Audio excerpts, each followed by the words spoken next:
तथा उपस्थित मेरे धर्म प्रेमी बंधुओं, मेरी माताओं तथा मेरी बहनों, आप सभी का प्रातः काल की इस धर्म सभा में तथा हमें आत्मा से परमात्मा बनने की प्रेरणा देने वाली दिव्य कथा महावीर कथा में हार्दिक हार्दिक स्वागत करता हूं। आप सभी के उज्जवल भविष्य की मंगल कामना करता हूं।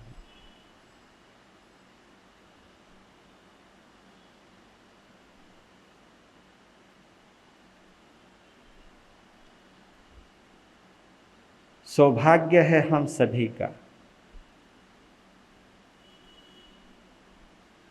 कि हमें होशो हवास में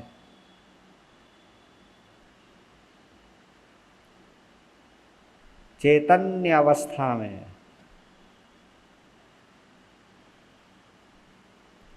प्रभु महावीर से जुड़ने का सौभाग्य प्राप्त हो रहा है। सोया हुआ व्यक्ति या मोहासक्त व्यक्ति या संसार में रचा पचा व्यक्ति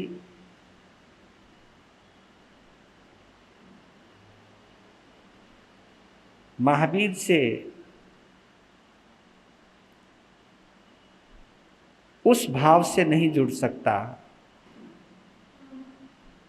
जिस भाव से वो महावीर को समझ सकता है या महसूस कर सकता है।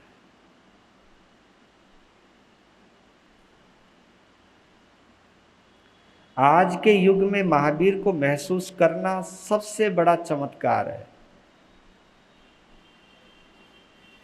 महावीर का नाम जपना सबसे आसान है।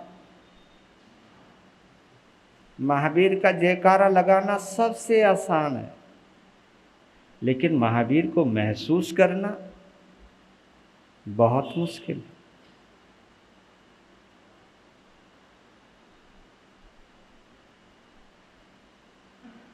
अगर इस चतुर्मास में महावीर को हम और आप थोड़ा सा भी महसूस करने में कामयाब हो गए तो समझ लेना कि ये मनुष्य जन्म पाना सार्थक हो गया। केवल महसूस करने मात्र से, थोड़ा सा समझने के मात्र से, क्योंकि महावीर की कथा अब उस मोड़ पर चल रही है जहां दो धाराएं अलग अलग हैं। एक वैदिक धारा है और एक श्रमण संस्कृति की धारा है।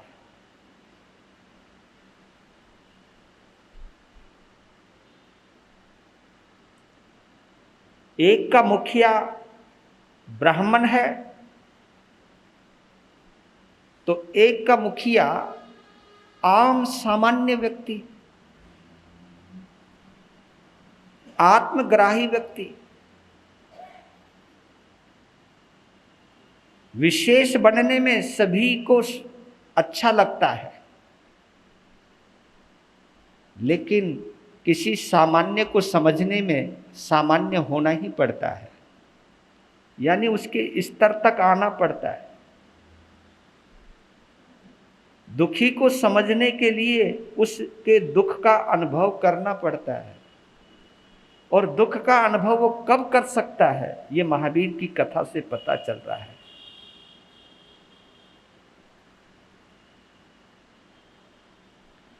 आश्चर्य की बात है कि परमात्मा हमारे और तुम्हारे हैं, लेकिन हम ही नहीं समझ पाते हैं उनको। इससे बड़ा और क्या आश्चर्य हो सकता है। और दावा ठोकते हम सभी, हम भगवान महावीर को मानते हैं। इस पाठ के ऊपर बैठकर हम और वहां बैठकर तुम, हम भगवान महावीर के पुजारी हैं, हम उन्हीं के अनुयायी हैं। लेकिन महावीर ने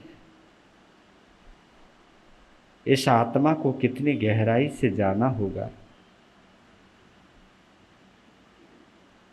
उनका आत्मज्ञान और हमारे आत्मज्ञान में बहुत अंतर है। हमें अपनी खुशियों का तो पता है, हमें अपने स्वार्थ का तो पता है, हमें अपने मतलब का तो पता है, हमें अपने सुख का तो पता है, लेकिन सामने वाले का नहीं पता चल पाता है। यहाँ पर यही एक अंतर है, यही एक वैदिक संस्कृति में यही एक अंतर आ रहा है और श्रमण संस्कृति में यही एक फर्क नजर आ रहा है।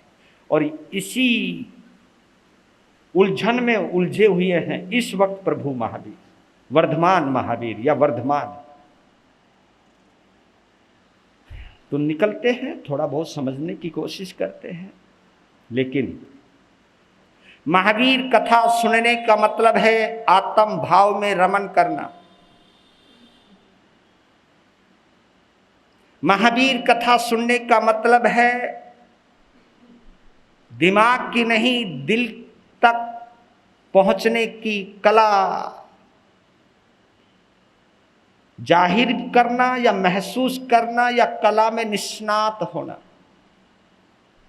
महावीर की कथा कोई दिमाग वाला नहीं समझ सकता, महावीर की कथा व्यापारी नहीं समझ सकता।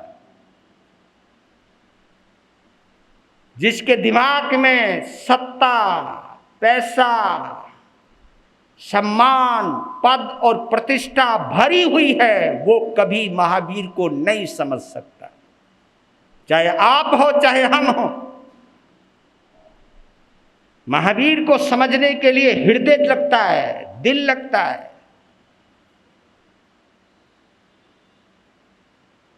आपको थोड़े में ही बतलाना चाहता हूं, वैदिक संस्कृति का मतलब क्या है, ब्राह्मण संस्कृति का मतलब क्या है। ब्राह्मणों का जोर था वेद पढ़ो, वेदों का पठन करो, वेदों के ज्ञाता बनो, वेदों के जानकार बनो। वेद समझ रहे हो, वो 4 वेद, वेदों के ज्ञाता को। और उस आधार पर तो कई ब्राह्मणों के गोत्र भी होते हैं, कोई द्विवेदी होता है, कोई त्रिवेदी होता है, कोई चतुर्वेदी होता है। उन वेदों के ज्ञाता होने की वजह से उनको यह सम्मान मिलता था। लेकिन आपने महसूस किया, महावीर ने वेदों को पढ़ने पर जोर नहीं दिया, महावीर ने वेदना को पढ़ने पर जोर दिया। एक होता है वेद और एक होती है वेदना, और वेदना को वही पढ़ सकता है जिसके अंदर है संवेदना। बात वहीं आ गई है। वेदना को वही पढ़ सकता है जिसके अंदर होती है संवेदना। संवेदना उसके पास होती है जो हार्टेड पर्सन होता है, काइंड हार्टेड होता है, नॉट मनी माइंडेड। जो मनी माइंडेड होगा या कट्टरवादी होगा या संप्रदायवादी होगा, उसके अंदर संवेदना हो ही नहीं सकती, गारंटी से कहता हूं। इसलिए भगवान महावीर का धर्म आत्मवादी है, आत्मा के ऊपर टिका हुआ धर्म है। लेकिन हम लोग ही नहीं समझ पा रहे हैं। नहीं तो महावीर को जानने वाला व्यक्ति, महावीर को मानने वाला व्यक्ति एक महलों में रहता हो, एक गाड़ियों में घूमता हो, दूसरा भाई उसका बेचारा रोटियों को मोहताज हो, ये कैसे हो सकता है? हो ही नहीं सकता। अपना सगा भाई, अपना रिश्तेदार, वो 2 वक्त की रोटी के बारे में सोच रहा है, दूसरा तो गुलछरे उड़ा रहा है। और वो व्यक्ति समाय करता है, वो व्यक्ति आगम पढ़ता है, वो व्यक्ति स्वाध्याय करता है। मैं कैसे मान लूं कि वो महावीर को मानता है? जिसको अपने खून के दर्द का ज्ञान नहीं होता, वो महावीर को कैसे मान सकता है?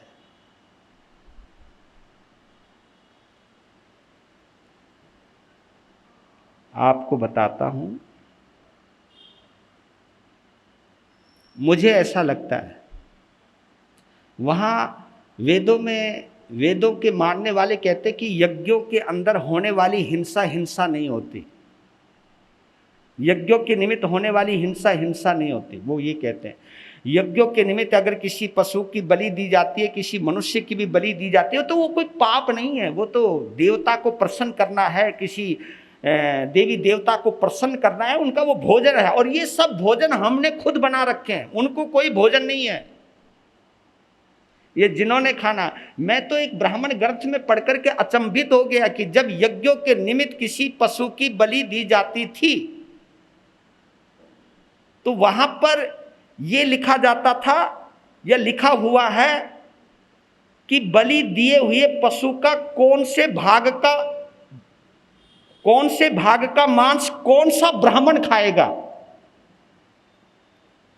वहां पे ये लिखा हुआ है कि जो उच्च कोटि का ब्राह्मण है वो खोपड़ी के जुड़ा हुआ ऊपर का भोजन खाएगा, उससे कोई नीचा है तो नीचे का भोजन खाएगा, यानी मांस खाएगा। ये लिखा हुआ वहां पर ग्रेड सिस्टम बना हुआ है कि किसको कौन सा अंग का मांस खाना है। तो आश्चर्य में पड़ गया। मैं उस चीज को एक तरफ रख रहा हूं, मैं दूसरी बात और लेकर के आ रहा हूं। कभी आप लोगों ने, हम लोगों ने मानसिक हिंसा को धर्म माना है? बोलना जरा।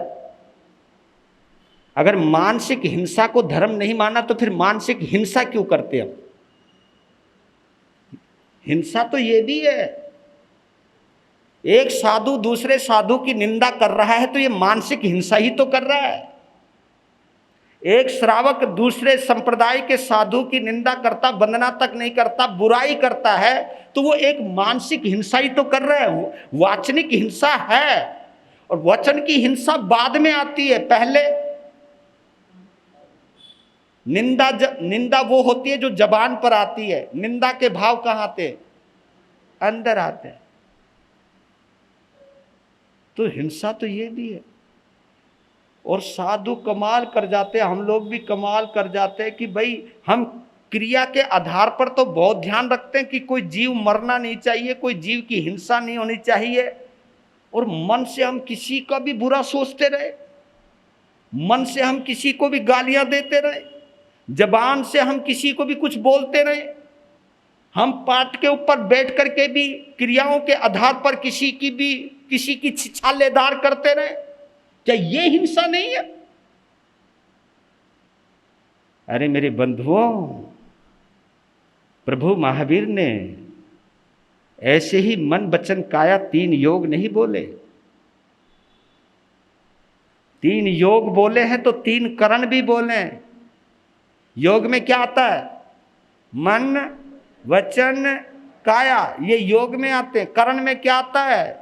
करना नहीं, करवाना नहीं, करते की अनुमोदना करनी नहीं। ये संतों की आर्या है, क्योंकि आपका मामला 2 करण 3 योग से है, हमारा मामला तो 3 योग 3 करण से ही है। मैं तो ये समझता हूं कि हम ये क्या शब्द बोलने के लिए होते हैं क्या?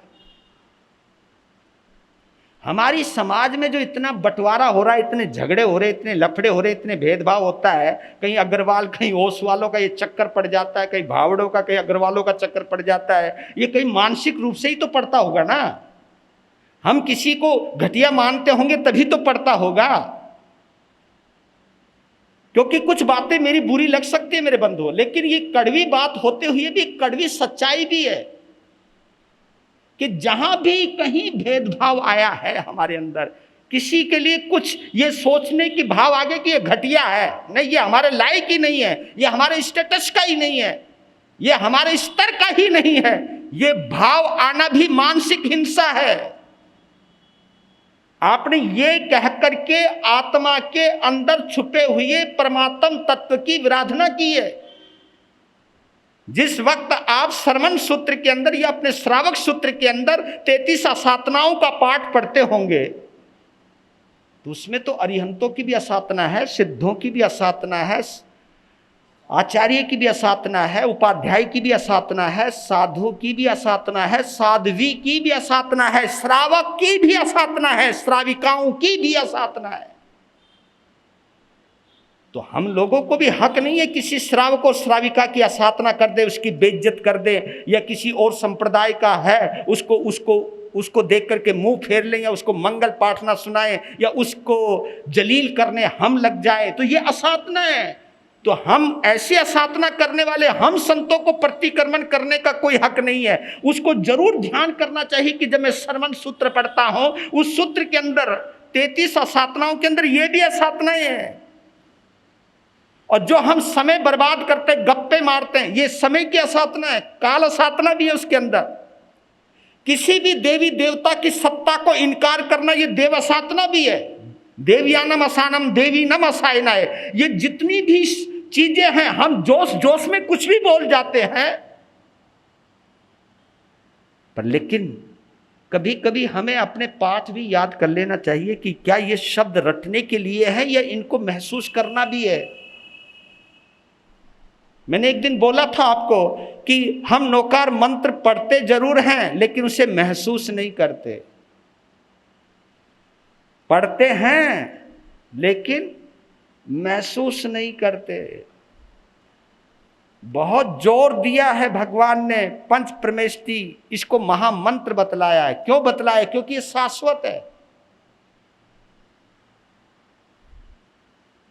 जिनका आत्मा में भरोसा है वो हिंसा में नहीं जाएगा। मतलब अगर कर्मोदय की वजह से, मजबूरी की वजह से, भोगावली कर्म की वजह से अगर वो हिंसा कर भी रहा होगा तो भी मन में पश्चाताप रहेगा, मन में ये रहेगा कि ये मेरा दुर्भाग्य है जो मुझे ये करना पड़ रहा है।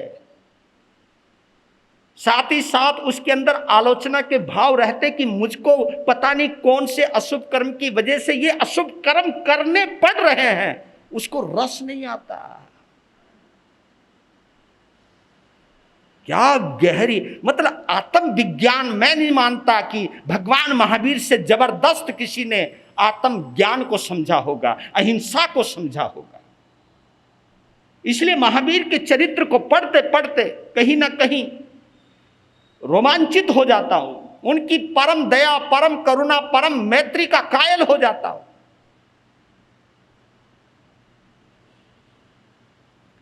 तो देखिए, वैदिक कहते हैं वेद पढ़ो, और जिन शासन कहता है जैनियों को, क्या बोल रहा था मैंने, किसी की वेदना को पढ़ो। और वेदना को पढ़ने के लिए क्या चाहिए? संवेदना। संवेदना दो तरह का काम करती है। आश्चर्य होगा, मैं तो सोच रहा था संवेदना का एक ही अर्थ है, लेकिन संवेदना के दो अर्थ है।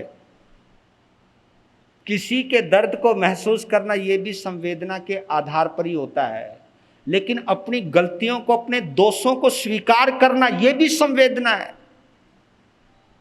अपने दोषों को स्वीकार करना, अपनी गलतियों को महसूस करना, क्योंकि बिना संवेदना के, यानी बिना अपनी गलतियों को महसूस किए आप आलोचना कैसे करोगे? क्योंकि आलोचना हम तभी कर सकते हैं जब हमें यह पता लगे कि मेरे से गलती हुई है। उस गलती की भी जो याद दिलाती है वो भी संवेदना है, क्योंकि बिना संवेदना के हमें अपनी भी गलती का पता नहीं चलता है। संवेदना दूसरे के दर्द को तो महसूस करवाती ही करवाती है, अपनी गलती की भी याद दिलाती है। ये दो तरफा है संवेदना। हृदय में जीने वाला व्यक्ति, दिल में रहने वाला व्यक्ति, संवेदना में रहने वाला व्यक्ति दूसरे के दर्द को महसूस करता ही करता है, लेकिन अपनी गलतियों को भी महसूस करता है। क्योंकि बिना गलतियों को महसूस किए वो कभी आलोचना कर नहीं सकता, और आलोचना किए बिना कभी आगे नहीं बढ़ेगा। वो गरहा नहीं कर सकता। गरहा करना तो एक बहुत बड़ी बात है, बहुत बड़ी बात है। गरहा उसको कहते हैं। ये देखिए, ये 3 शब्द आते हैं, आलोयम, निंदामी, गृह्यामी, अपमानम। पहले देखा जाता, अपनी गलती को कबूल करना आलोचना है। फिर जैसे कबूल कर लेते हो तो अंदर से निंदा आती है कि हाँ, ये तू गलत है, तू ढोंगी है, तू पाखंडी है, तू लोगों को धोखा दे रहा है। ये निंदा अपने आप करना। और अपनी गलती को समाज के सामने बोल देना। कितना बड़ा जिगरा चाहिए। ये भी नहीं सोचा होगा कि मेरी इज्जत जाए तो जाए, क्योंकि ये इज्जत तो इस शरीर के साथ ही खत्म होने वाली है। लेकिन गढ़ा वो इसलिए करता है कि कोई भी पाप मैं अपने सिर के ऊपर लेकर मरते वक्त ना जाऊं, क्योंकि जब तक मैं गढ़ा नहीं करूंगा तब तक मैंने ये पाप की गठरी अपने सिर के ऊपर ही रखी हुई है। ठीक है, मैंने अपनी आत्म साक्षी से या अपने गुरुओं से, क्योंकि ये भी कहा गया है कि अगर प्रारंभ के अंदर किसी गंभीर गुरु के सामने, किसी गंभीर श्रावक के सामने अपनी आलोचना करे, गंभीर श्रावक और साधु उसको कहते हैं जो सामने वाले की कुछ कमियां सुनकर के अपने अंदर ही रख ले, वो गंभीर श्रावक होता है। कोई गंभीर साधु साध्वी होता है, श्राविका होती है। लेकिन जब आदमी और ऊंचाई पर पहुंचता है और गहराई पर जाता है कि इज्जत जाए भाड़ में, मैंने अपने कर्मों का बोझ हटाना है, मैंने जो गलतियां की हैं छुप छुप करके की हैं, मैं सामने प्रकट करना चाहता हूं, मैं ऐसे व्यक्ति को वास्तव में महापुरुष कहता हूं। उनकी इज्जत कम हो सकती है लोगों की दृष्टि के अंदर, लेकिन आत्मा की दृष्टि में, परमात्मा की दृष्टि में, सर्वज्ञ की दृष्टि में बोझ रहित हो जाता है वो। तो देखिए, आप 2-3 बातें और बतला देता हूं। अंतरात्मा की आवाज कौन कौन नहीं सुन पाता, दिल की आवाज कौन कौन नहीं सुन पाता। और ये मेरा विश्लेषण नहीं है, मैं भगवान महावीर को अनुभव करते हुए बोल रहा हूं। उनकी वर्धमान की उन्होंने कितनी, क्योंकि वो जंगल में भी गए हैं, फिर घर में आने के बाद कमरे में भी वो बंद रहे हैं।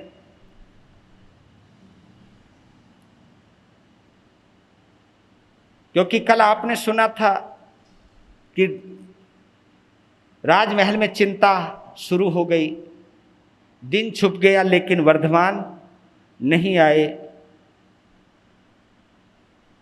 राजा सिद्धार्थ टेंशन में है, और टेंशन इस बात की है, टेंशन वो नहीं थी, टेंशन इस बात की है, वो ब्राह्मण लोग बोल गए थे और ब्राह्मणों ने एक ही बात कही थी, अपने लड़के को समझा ले, क्योंकि वो तो उसी तरह बोलते हैं। अपने ज्ञान का बड़ा अभिमान होता है।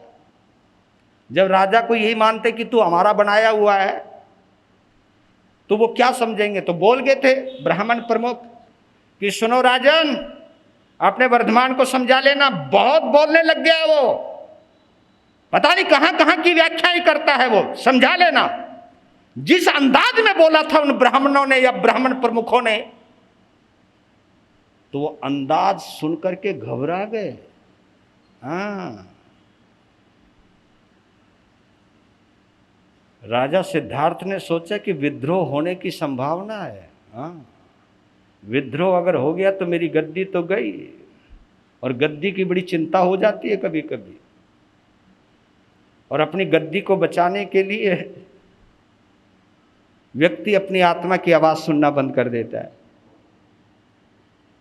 यानी गलत समझौते करना, जिसका वो विरोध करता उसी को मानना शुरू कर देता है। ये भयभीत अवस्था की, भयभीत व्यक्ति की अंतर अवस्था बतला रहा हो कि भयभीत व्यक्ति ऐसा होता है जिसका वो अभी विरोध कर रहा था, फिर उसे कोई एक्सेप्ट कर, हाँ तुम ठीक कह रहे हो, बिल्कुल ठीक है, मैं स्वीकार करता हूं, गलती हो गई हमसे। एक तो भयभीत व्यक्ति आत्मा की आवाज नहीं सुन सकता। दूसरा, सत्ताधीश, सत्ता का मोह है जिसको,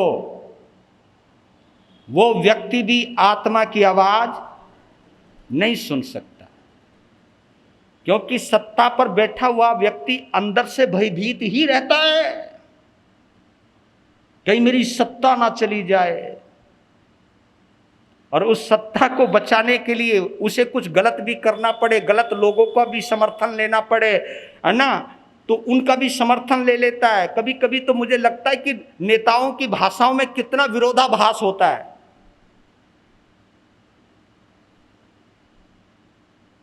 एक सभा में लोगों का नाम लेकर के कह रहे हैं कि इन लोगों को तो जेल में होना चाहिए, इन्होंने इतना भ्रष्टाचार किया है, जेल में होने चाहिए।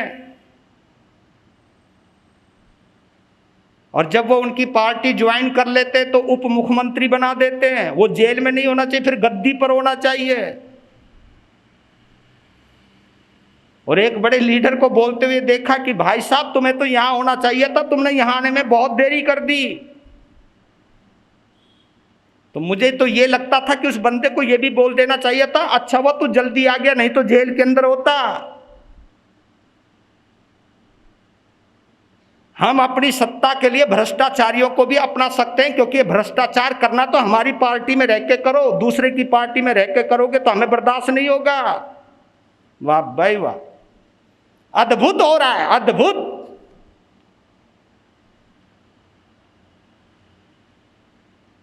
अपने आप को वो आदर्श मानते, पर लेकिन जब आदर्श उनके लिए सत्ता हो जाती है तो वो अपनी जमीर की भी सुनना बंद कर देते।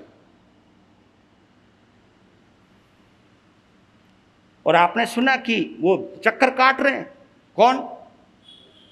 इतने में आ गए छोटे भाई साहब, राजा सिद्धार्थ के छोटे भाई। कौन? सुपार्श। क्या हुआ?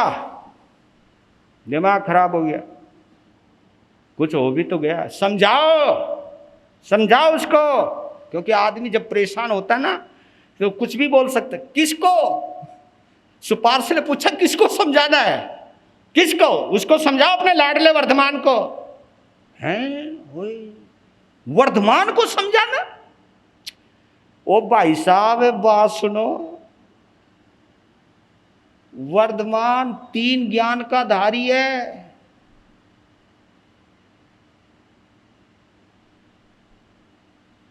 वो सब जानता है। भाई साहब उसे समझाओ मत, उसे समझने की कोशिश करो। ये कौन बोल रहा है? चाचा सुपार्श। कि भाई साहब वर्धमान को समझाने की बजाय समझने की कोशिश करो।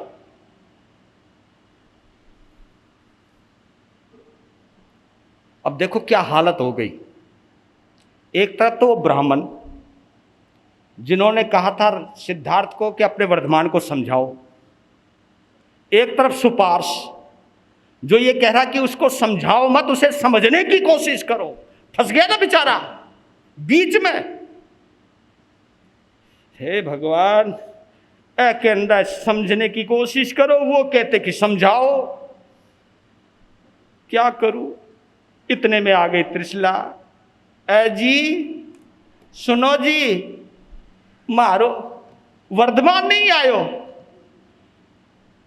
माथा पकड़ो, आ जाएगो, जाओ। क्योंकि त्रिशला को चिंता हो गई। जब अपने पति को चक्कर काटते हुए देखा, अपने देवर को समझाते हुए देखा, तो सोचने लगी कोई मामला गड़बड़ है।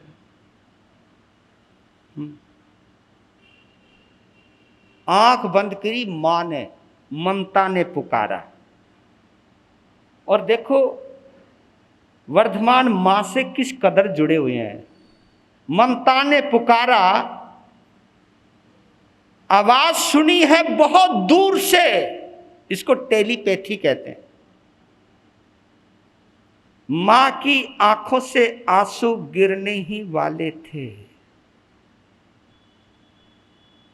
एकदम वर्धमान सामने, मां आंख खुली तो वर्धमान। क्या यार, मां की क्या जादू है, क्या चमत्कार है। अभी पूछ रही कि वर्धमान कहां, पुकारा तू कहां। वर्धमान ने कहा मैं यहां। आंख खोली त्रिशला ने कहा वर्धमान तू यहां? जी। पकड़ा, हाथ ले गई अंदर और एकदम अपने गले से लगा लिया, उसका माथा चूमने। कहां चला गया था, कहां गया था तू? किसी से रूठा हुआ है, तू किसी से नाराज है, तू कहां चला गया? इतना तो चूमने लग गई। इतने में नंदीवर्धन आ गए, क्योंकि पता लग गया कि कुछ हुआ है। खट खट पहुंच गए मां के कमरे में, और मां चूमे जा रही अपने लाल को। तू कहां चला गया था? रोने लग रही कि तुझे मालूम है ना कि मैं तेरे बिना नहीं रह सकती, तुझे मालूम ना, तूने मुझे कह रखा भी है कि मां तू कभी रोना मत, मेरी आंखों में आंसू क्यों आए? मां, मैं कुछ सोचने लग गया था। इतने में नंदीवर्धन ने कहा, नाटक कर रहा है ये। मां तुझे मालूम नहीं है तेरे लाडले ने क्या कारनामे किए, इसकी वजह से पिताश्री को जलील होना पड़ा है। तो वर्धमान ने अपने भाई की तरफ देखा, आंखों में ही सवाल थे कि भैया तुम तो मुझे समझो, क्या खाक समझो तुमको? तुम्हें मालूम है वो सब ब्राह्मण आए थे, किसी तरह से समझा बुझा करके उनको भेजा है।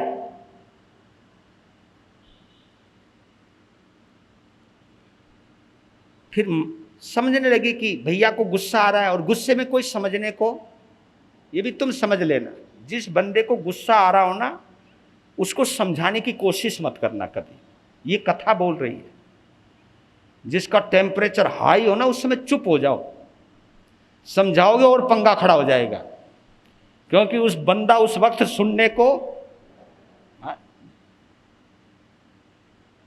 क्यों? Anger enters, wisdom departs. क्रोध अंदर, बुद्धि बाहर। क्रोध में व्यक्ति किसी की कुछ सुनने को तैयार नहीं, और तुम सुनाने लग जाते, सुन तो सही, सुन तो सही। अरे मैं बोले तू चुप हो जा भाई, जरा उस बंदे करते, क्योंकि अभी पानी उबल रहा है, भाप उठ रही है, और पतीले को आग से हटा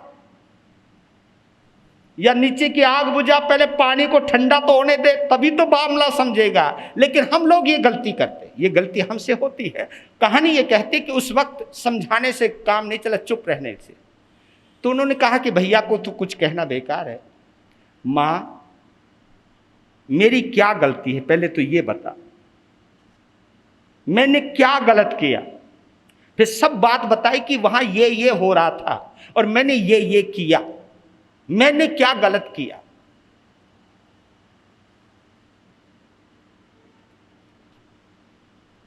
मां, तू भगवान पार्श्वनाथ की श्राविका है ना?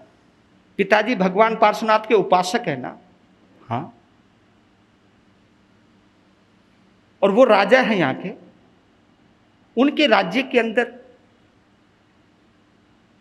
पशुओं को बलि पर चढ़ाया जाए, उन्हें मारा जाए, और उन गरीब किसानों के बेलों को ले जाया जाए जिनके आधार पर उनकी आजीविका चलती है। ये तो कहीं से भी न्याय की बात नहीं है मां। तो देखो नंदीवर्धन क्या बोल जाते, तुम लोग भी बोल जाते हो, हम लोग भी बोल जाते कभी कभी। तो नंदीवर्धन एक बात बोल गया कि भगवान पार्श्वनाथ की माला फेर ले। ये शब्द किसने बोले? नंदीवर्धन ने। क्योंकि आदमी जब ताव में होता है, आवेश में होता है, वो क्या बोल जाता है पता नहीं चलता है। आदमी अंदर से पीड़ित हो या उबला हुआ हो, वो कुछ भी बोल सकता है, कुछ भी कह सकता है। क्योंकि मैंने तो एक जगह ये पढ़ा है, अगर जहां तक ये बात सही है कि an anger man open his mouth and shut his eyes. जब आदमी क्रोध की अवस्था में होता है ना, तो उस वक्त उसकी आंखें बंद हो जाती है और मुंह, shut his eyes and open mouth, आंखें बंद मुंह खुल जाता है। यानी ये नहीं देखता कि मैं किसके लिए क्या बोल रहा हूं, किसके सामने बोल रहा हूं, उसे कुछ नहीं पता चलता। जब बेटे को भी क्रोध आता है तो वो नहीं देखता कि सामने माँ है, बाप है, बड़ा भाई है। जब शिष्य को भी क्रोध आता है तो ये नहीं देखता कि मेरे उपकारी गुरुदेव है, वो कुछ भी बोल सकता है। उस वक्त एक ही प्रेरणा दी गई है कि जब सामने वाले को क्रोध आ रहा, चाहे वो बाप हो, चाहे वो बेटा हो, चाहे वो माँ हो, चाहे वो बेटी हो, सामने से हट जाओ, वहां से हट जाओ, वहां बोलना नहीं। क्योंकि उस वक्त, जिस वक्त क्रोध आ रहा है, उस वक्त ना वो गुरु है, ना वो माँ बाप है, ना वो बेटा है, ना वो बेटी है। उस वक्त केवल क्रोध की चपेट में आया हुआ व्यक्ति चंडाल का रूप है। ये मानो या मत मानो, वो कुछ भी कर सकता है। तो उस समय जो गंभीर लोग होते हैं वो ये समझते हैं कि इस समय चुप रहना।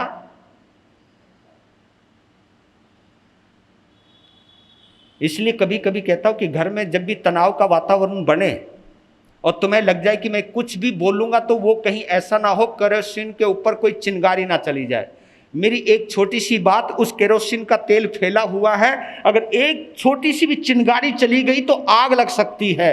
तुम्हें ये पता लग जाए तो तुम्हारा और हमारा एक धर्म है, वहां से या तो निकल जाओ, या बैठ जाओ, या पानी पी लो, या और नहीं तो नहा लो। कम से कम उस समय को टालो, निकलो तो सही यार वहां से। इसलिए मैं कभी कभी यही कहता हूं कि प्लीज उस समय को, उस घड़ी को टाल दो, किसी भी तरह से टाल दो। इतने में समझा ही रहे थे, इतने में चाचा सुपार्श और पिता सिद्धार्थ उसी में आ गए। तो मां को समझा रहे थे। जैसे वो सामने आए तो उनकी आदत थी, पिताजी के चरण छुए, चाचा जी के चरण छुए। तो वो खड़े हो गए। तो देखो मां कितना ध्यान रखती है। मां ने वर्धमान को कहा तूने नंदीवर्धन के पांव क्यों नहीं छुए, वो भी बड़ा है तेरे से। थोड़ी देर के लिए मलाल था कि इन्होंने भगवान का नाम अच्छे तरीके से नहीं लिया था। उन्होंने एक बात कही थी नंदीवर्धन ने कि भगवान पार्श्वनाथ के नाम की माला फेरने से राज्य नहीं चलता, राज्य चलता है लोगों के भरोसे। ये शब्द निकले थे उनके। तो मन में एक छोटा सा मलाल था कि अगर भगवान के ऊपर आस्था ही नहीं है तो उनका नाम लेने का या उनका श्रावक कहलाने का हक क्या है। ये थोड़ी देर का मलाल था, लेकिन तुरंत उस मलाल को दूर किया कि नहीं, आखिर मेरे भाई हैं। तुरंत उन्होंने नंदीवर्धन के भी पांव छुए। अब बात फिर वहीं चालू हो गई। बात खत्म नहीं हो रही है, बात फिर चालू हो गई। सिद्धार्थ ने कहा कि वर्धमान, तुमको ब्राह्मणों से पंगा नहीं लेना चाहिए था।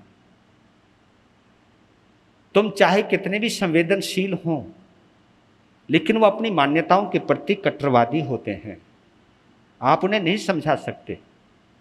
और हमने एक कानून बना दिया है उनके लिए। कहा कि उसी की मैं बात कर रहा हूं पिताजी। उस कानून की वजह से ही उस कानून का वो दुरुपयोग कर रहे हैं। आप सत्ता के ऊपर बैठे तो कानून को क्यों नहीं बदल सकते। कहा कि मैं कानून नहीं बदल सकता, मेरी अपनी कुछ मजबूरियां हैं, मेरी कुछ समझौते हैं, कुछ मैंने जबान दी हुई है। कहा कि जबान देते वक्त भी तो पिताश्री विवेक होना ही चाहिए। आप यज्ञ बलि को कैसे समर्थन दे सकते हो। अगर आपके कर्मचारी उनकी रक्षा करते हैं, कोई बैलों को नहीं दे रहा है तो तुम्हारे कर्मचारी दिलवाते हैं कि नहीं देओ। अगर ब्राह्मणों ने कहा तो देओ बैल। तो पिताजी आज मुझे खुद पर मलाल हो रहा है। मेरी मां कह रही है, कहा कि मां तू कह रही है कि तू किससे नाराज है। ना मैं राज सत्ता से नाराज हूं, ना मैं धर्म सत्ता से नाराज हूं। अगर मैं नाराज हूं तो मैं अपने आप से नाराज हूं। क्यों? इसलिए कि मैंने किसान प्रमुख को, यानी गांव के प्रमुख को मैंने अभेदान दिया। कहा कि तुम चिंता मत करो, मैं तुम्हारी रक्षा करूंगा। लेकिन मेरे आश्वासन के ऊपर भी उन्होंने विश्वास नहीं किया। तो आज मुझे अपनी पुण्यवानी पर यह मलाल हो गया कि मैं पुण्यवानी की वजह से आदमी सत्ता प्राप्त कर सकता है, संपदा प्राप्त कर सकता है, दुनिया का सम्मान प्राप्त कर सकता है, लेकिन मेरी पुण्यवानी में एक कमी रह गई कि मैं लोगों का विश्वास प्राप्त नहीं कर पाया। उस किसान की आंखों में मैंने दर्द देखा है, और डर देखा है, दर्द नहीं डर देखा है, और डर से बहकते हुए देखा है। उनको मेरे पर भरोसा नहीं था। और मेरे आगे उन बछड़ों को लेकर के गए हैं जिनको वो काट दिया गया होगा। मैं उन बछड़ों को नहीं बचा पाया, क्योंकि जब गांव के प्रमुख ने बोल दिया कि हम तुम्हारे आगे हाथ जोड़ते, आप चले जाओ, इनको जो भी करना है करने दो, आप कुछ नहीं करोगे, आपने मुझे रोक दिया। मैं मलाल इस बात का है कि मैं अपनी जनता का ही विश्वास नहीं प्राप्त कर पाया। ये हिंसा अच्छी नहीं है धर्म के नाम पर। और आपसे बड़े राजा जो गणराज्य के प्रमुख हैं, हमारे मामा श्री राजा चेटक, वो भी तो भगवान पार्श्वनाथ के उपासक हैं। क्योंकि आपको ये मान लेना कि जब तक भगवान महावीर तीर्थंकर नहीं बने थे तब तक शासन किसका था? भगवान पार्श्वनाथ का। तब तक रहता ही है। वो तो भगवान के तीर्थंकर बनने के बाद भी चलता रहा है। वो तो बाद में कैसी गौतम स्वामी का संवाद हुआ, उसके बाद वो वहां पर परिवर्तन हुआ है, लेकिन उनकी मौजूदगी के अंदर भी उनका शासन चल रहा था। तब कहा कि वो भी, हमारे मामा श्री भी भगवान पार्श्वनाथ के श्रावक हैं, आप भी उनके श्रावक हो, तो यज्ञ बलि को स्वीकृति क्यों दी हुई है? इसके ऊपर आपको भी तो पाप लगता ही होगा। कहा कि भाई मैं तुम्हारी बात मानता हूं, लेकिन क्या मजबूरी है? तुम अपने मामा से बात करो, राजा चेटक से ही बात करो। उसी वक्त आपको बतला देता हूं जानकारी के लिए, उसी वक्त राजा चेटक के दूत की ओर से एक निमंत्रण आया। सुज्येष्ठा जो राजा चेटक की बेटी है, और उसके विवाह का प्रस्ताव नंदीवर्धन के लिए आया है।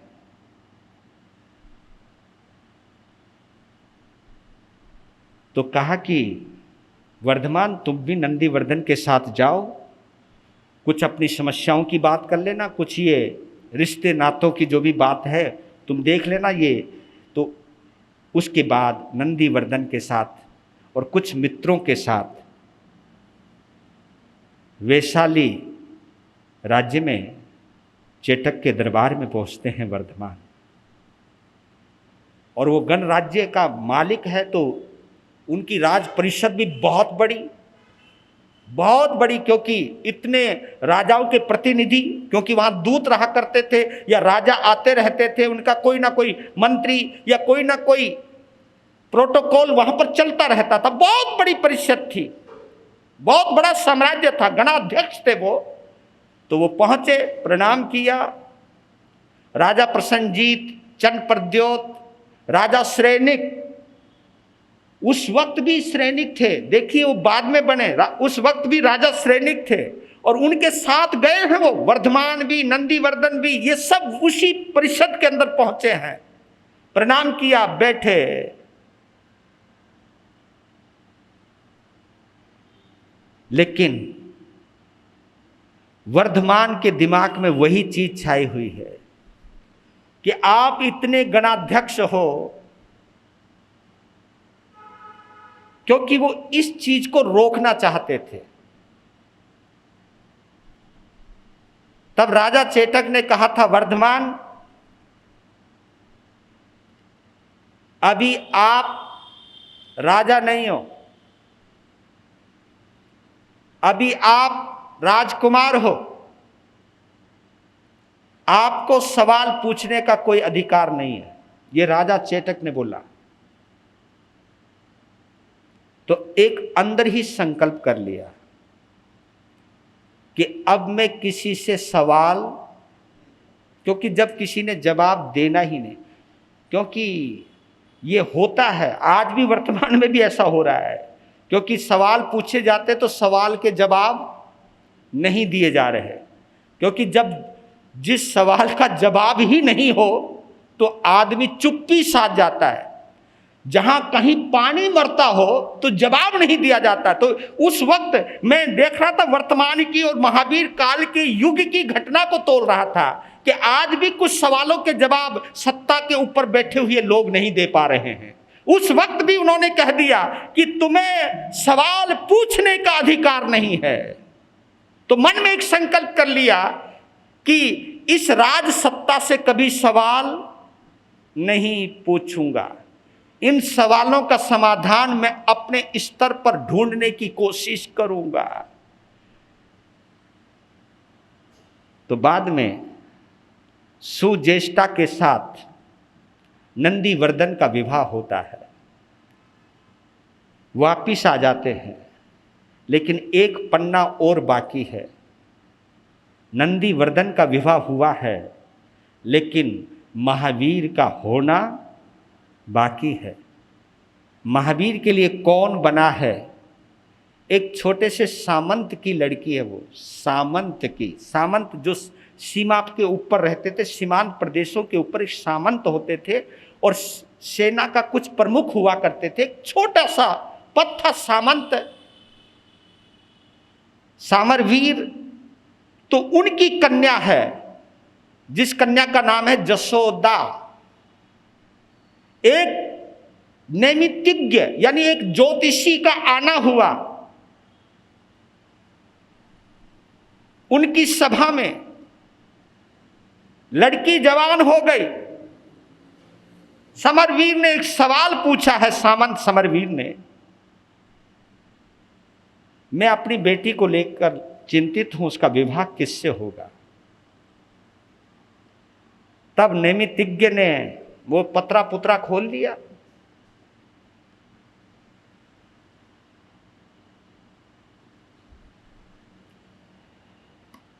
तो उस ज्योतिषी ने एक बात कही कि तुम्हारा दामाद, तुम्हें ढूंढने की जरूरत नहीं पड़ेगी, तुम्हारा दामाद तुम्हारे यहां खुद आएगा। हैं? हाँ, उसकी पहचान क्या है? वो पहचान हम कल बताएंगे, आज नहीं बताते, क्योंकि आज सिविल लाइन वालों का समय हो गया है।